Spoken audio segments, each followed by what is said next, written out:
Hello, everybody. I wanted to take a moment. I wanted to come on today and talk about, a shamanic healing. So, how as a shaman do we view the whole healing process and what's really involved in a shamanic healing session? So, first and foremost, as shamans, we look at, or at least from my perspective, I really look at healing in three components. So, first we have the physical, and then we have our mental and emotional, and then we have the spiritual and the energetic. So I love the saying that our outer form is an expression of our inner essence. And as shamans, we really look at, whether we have injury, illness, or we're just not living in our full vitality.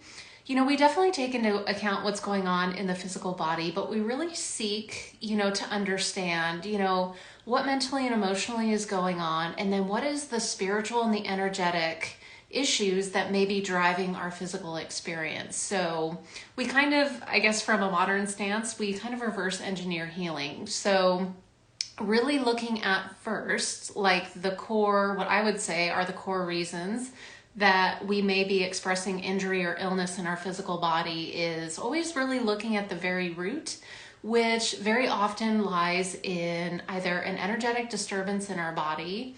It can be a spiritual disconnect. We may be disconnected from our heart's desires or our soul's wishes in this lifetime. Or there can be, mental or emotional trauma that's being stored in the body. So as an example, if someone were to come to a shaman, with a cancer diagnosis, by all means, we would say, in no way would we tell you to stop seeking medical treatment if that feels appropriate. But then it would be really stepping into the work with the shaman is really looking at, what on a soul level needs to be acknowledged or maybe needs to be healed out and released. How do we then integrate that into our energy body?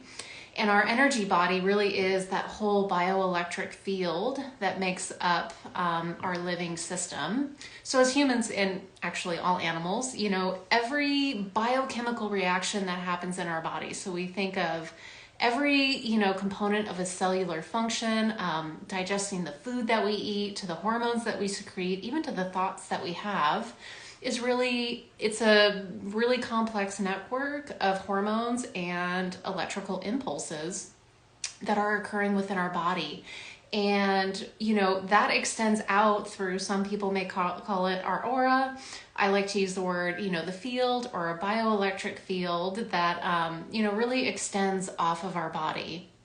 So really looking to this energy body and to see is there harmony and continuity in that system? Are there certain aspects of our body that are utilizing too much energy and maybe we've got a disconnect? And, there are other parts of our body that aren't, receiving the energy that they need to really thrive. So really bringing a lot of harmony to that bioelectric field so that our physical body can have everything that it needs to really thrive and to be in our full expression.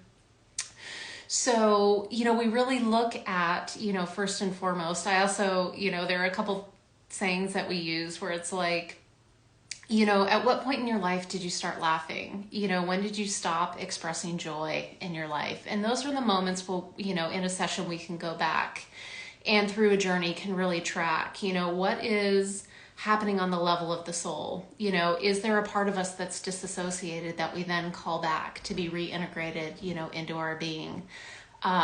Is there a belief system, that needs to be addressed? Often in this lifetime or others, as we experience, whether it's trauma or not, it's not always trauma, but sometimes, we can experience events that we either unconsciously or consciously will develop a belief system around something that's either happened to us or in the world at large that will then, again, it gets integrated into our field and we begin to express through that belief system. And sometimes those are very beneficial. Sometimes they're beneficial for our whole life, sometimes just for a short period of time.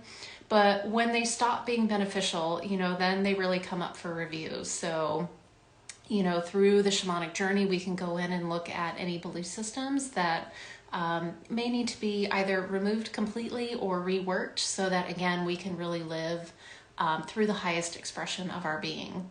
And then we can also do, a soul retrieval, which again, like I said, it's that process of looking at, is there any aspect of us that has disassociated? If we experienced trauma or deep grief or massive change in our life, and often, through a disassociated state, there's a part of us, that can separate. And, as shamans, we see it, going, down into the underworld, which is not a dark, ugly place, but a really sacred space where these aspects of ourselves go to be nurtured and held until we're ready to have them back. So really calling back those soul parts and reintegrating them into us. And then looking at any soul contracts. So soul contracts are just, they're agreements that we have before we step into this life to either engage with other beings. We can have soul contracts with our animals, with areas of the earth. We can have a soul contract to really embody and live in a certain place. So really looking at these soul contracts just to see if there's a deeper message or something that, we need to understand in this life moving forward. And, all of this applies to our animals as well. What I often see with animals, they will express, especially horses and lameness, there can be a heart's desire or a soul's wish that's not being acknowledged. There can be belief systems, it can be around their purpose in this life or their job that need to be addressed, or the owners or their humans just need to understand, from a soul perspective, what that horse really needs to thrive. And often with chronic lameness, these are these horses that, they just kind of bounce from one injury to another. And often with these horses, I find they have amazing veterinary care, and yet they really still cease to fully heal and thrive moving forward. So I always feel like these are great animals to really look at, on an emotional level, and then a spiritual and an energetic level. What is going on in their whole being, and how can we help support them and help them heal so that they can really live out their most ideal experience moving forward. So anyway, I hope this helped. If you have any questions, please feel free to shoot me a DM, or you can check out my website. It's tracyrainwaters.com. There's a link in the bio. If you would like more information, or if you're curious about booking a session for yourself or for your animals. All right, thanks so much.